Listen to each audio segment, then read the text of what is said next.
Did you know in Taiwan, instead of saying wow, people are much more likely shout 哇塞 or 哇靠? Hi, I'm Iris. Welcome to 2 Minute Mandarin, how Mandarin is spoken in Taiwan.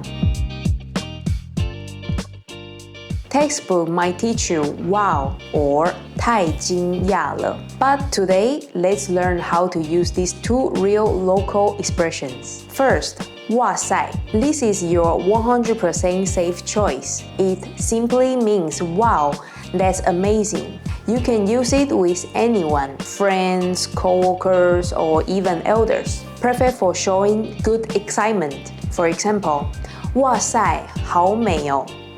哇塞，这也太大碗了吧。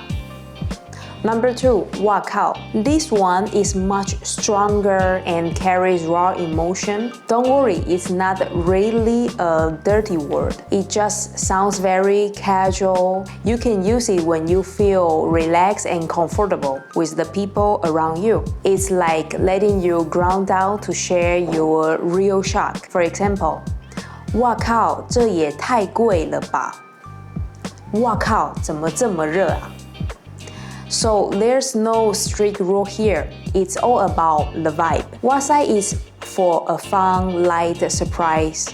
哇靠 is for deep, raw shock. You can mix them up depending on your mood. Next time something surprises you, don't just say wow. Try saying 哇塞. What made you go 哇靠 recently? Tell me below, like and subscribe. See you next time. Bye.